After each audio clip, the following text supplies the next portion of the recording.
Assalamualaikum warahmatullahi wabarakatuh. Sampurasun. Wilujeng enjing sadayana, wilujeng patepang deui sareng simkuring Neni Nur Alia dina pangajaran bahasa Sunda. Dina danget ayeuna simkuring baris medar hiji materi nyaeta ngeunaan aksara Sunda. Cik aya nu tos tiasa maca tulisan dina aksara Sunda? Pami aya nu teu acan urang diajar sasarengannya. Dina pedaran nu ayeuna simkuring baris khusus medar ngeunaan rarangkeun dina aksara Sunda. Aya sabaraha sih rarangkeun dina aksara Sunda? Rarangkeun dina aksara Sunda kabagi jadi 13. Sangkan urang gampil pikeun ngabentenkeun hiji rarangkeun sareng rarangkeun nu sanesna di dieu dibagi dumasar kana nyimpenna rarangkeun. Aya rarangkeun luhur, aya rarangkeun handap, sareng aya rarangkeun sajajar. Yuk urang pada sasarengan. Rarangkeun luhur. Rarangkeun luhur nyaeta rarangkeun anu disimpenna di luhureun aksara asalna. Nu kaasup kana rarangkeun luhur aya 5. Nu kahiji aya nu disebat panghulu. Panghulu di dieu sanes anu nikahkeun nya, tapi rarangkeun anu fungsina ngarobah vokal aksara ngalageuna tina A jadi I. Bentukna sapertos huruf J alit disimpenna di luhur. Anu sapertos kitu nyaeta panghulu. Nu kadua aya pamepet. Pamepet nya sanes pamepet. Pamepet mah aya curkan. Pamepet nyaeta ngarobah vokal aksara ngalageuna tina A jadi E. Bentukna sapertos huruf V alit disimpenna di luhureun aksara asal. Contona aya ya. Teras nu katilu aya paneuleung. Paneuleung fungsina ngarobah vokal aksara ngalageuna tina A jadi E. Bentukna hampir sami sapertos pamepet. Huruf V tapi aya garis alit. Nah, sapertos kitu nya. Anu kaopat aya panglayar. Panglayar fungsina nambahan konsonan R dina tungtung aksara. Tungtung aksara di dieu tiasa aksara suara, tiasa oge aksara ngalageuna. Bentukna siga huruf V keneh tapi aya buntutan nya. Tah nu sapertos kitu panglayar. Anu kalima aya panyecek. Panyecek nyaeta rarangkeun anu fungsina nambahan konsonan eng dina tungtung aksara, boh aksara suara atawa aksara ngalageuna. Jadi saumpama aya aksara suara A ditambahan panyecek jadi ang. Bentukna sapertos kumaha? Buleud alit disimpenna di luhur. Dina penulisan rarangkeun ulah langkung ageng tibatan aksara asalna. Di rarangkeun mah kedah langkung alit. Penempatanana kade ulah hilap. Pami panghulu, pamepet, paneuleung, panglayar, panyecek aya di luhur. Rarangkeun luhur nu kahiji nyaeta panghulu. Panghulu tandana huruf J di luhur. Nu tadinana hoyong jadini tulis heula aksara ngalageunana. Teras tambahan rarangkeun panghulu. Contohna kecap aki. A na tina aksara suara, teras ki na tina ka nganggo panghulu. Ya, contoh nu kadua nini, tulisna tambahan panghulu jadi ni. Teras na deui tambahan panghulu. Nu kadua pamepet. Pamepet tandana sapertos huruf fi. Nu tadinana hoyong jadi ne, tulis heula na tambahan pamepet jadi robah sora. Contoh kalimahna aya kecap ine. Nah, i tina aksara suara tulis i, ne na tinana ngangge pamepet. Nu katilu nyaeta paneuleung. Nah, paneuleung mah ngarobah sora a jadi e. Tandana pi kene tapi aya garisan. Nu tadinana hoyong jadi ne, tulis heula aksara ngalageunana tambihan paneuleung. Contohna seuneu.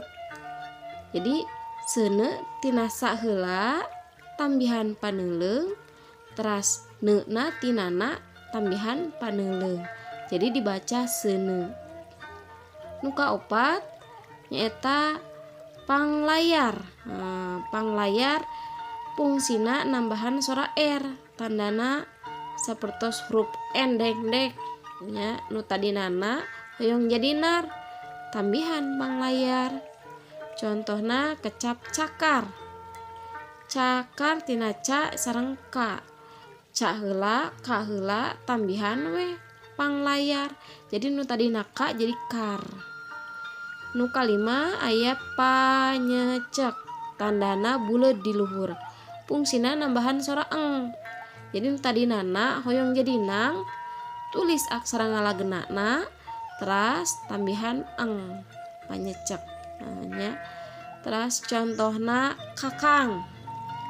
Ieu tina ka heula ya, teras ka deui tambihan panyecek jadi kakang. Salajengna aya rarangkeun handap. Rarangkeun handap mah rarangkeun anu ditulisna di handapeun aksara asalna. Nu kaasup kana rarangkeun handap aya 3. Nu kahiji aya panyuku. Panyuku nyaeta rarangkeun anu ngarobah sora aksara ngalageuna a jadi u. Bentukna sapertos angka 7 alit.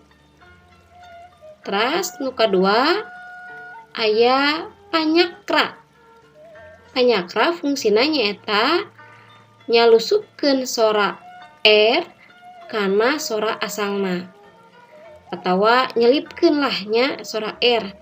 Pami ayana ditambahan panyakra jadi ndra. Ini nambahan sora R di tengah. Bentuknya sapertos kumaha? Nah, sapertos kakael nya. Teras nu katilu aya panyiku. Panyiku nyaeta rarangkeun nu fungsina nyalusupkeun sora L kana sora asalna. Sami sapertos panyakra, ai panyakra mah R nu diselipkeun di tengah teh, ai panyiku mah L. Bentukna sapertos kumaha? Sapertos huruf N alit. Nah ya, ieu nu kalebet kana rarangkeun handap. Contona sapertos kieu. Salajengna rarangkeun nu ditulis di handap aya panyuku sapertos angka 7. Fungsina nu tadinana hoyong jadi nu, tulis aksara ngalageuna tambahan panyuku jadi nu. Contoh kalimahna atau kecapna suku. Tulis selasa tambah panyuku, tulis ka tambah panyuku jadi suku.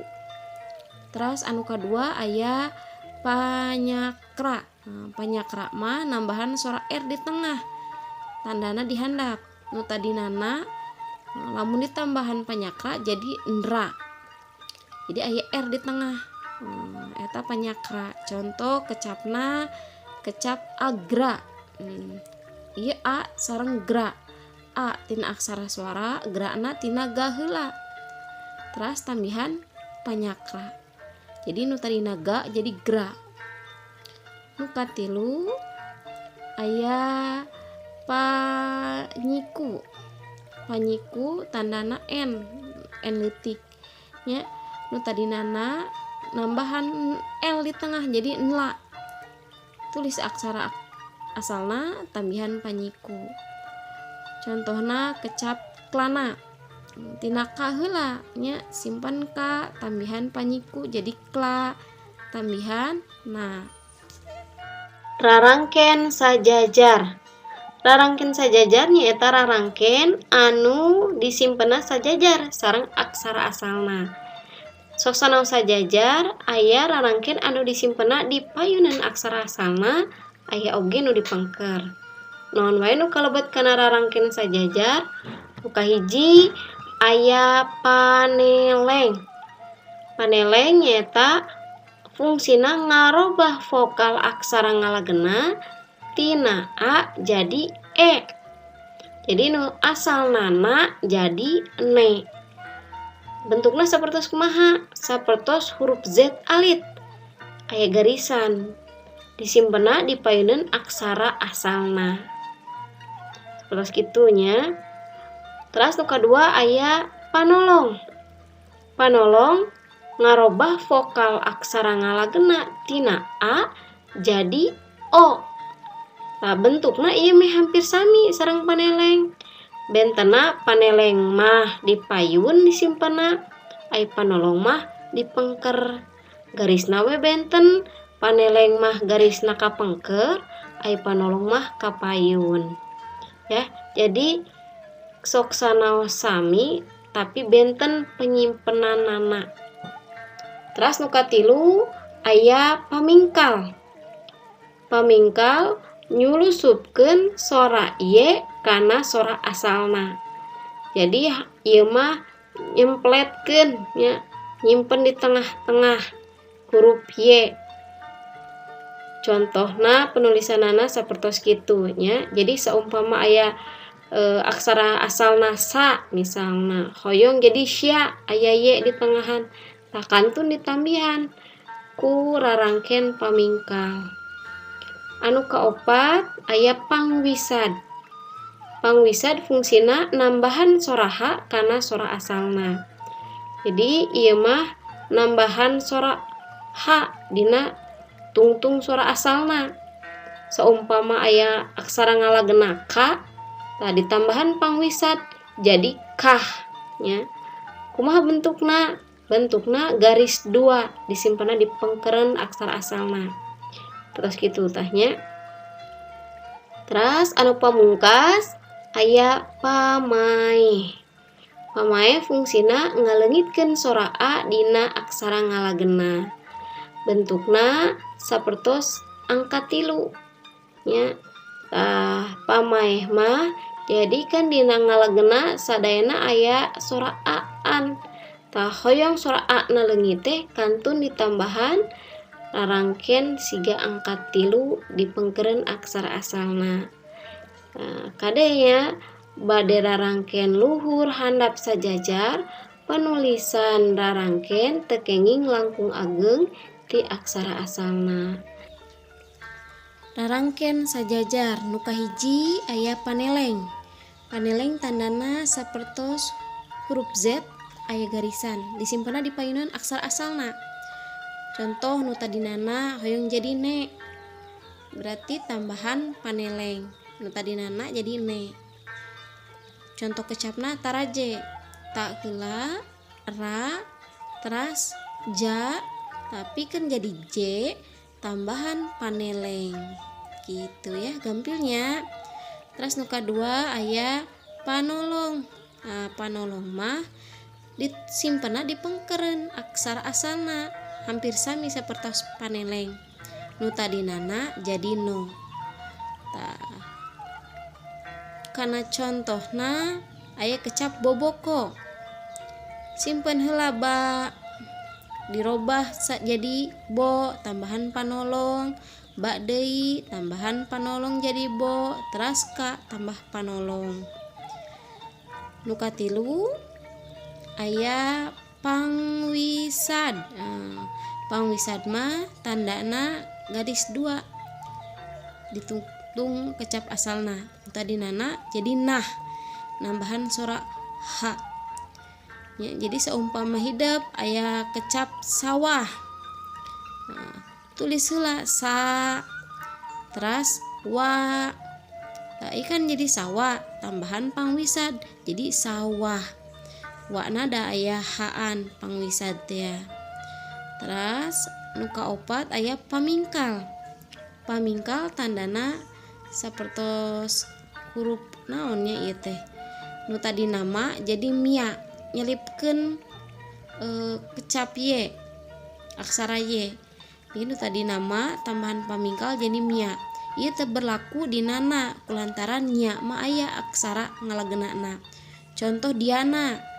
Da heula tambihan pamingkal supaya aya ye di tengah.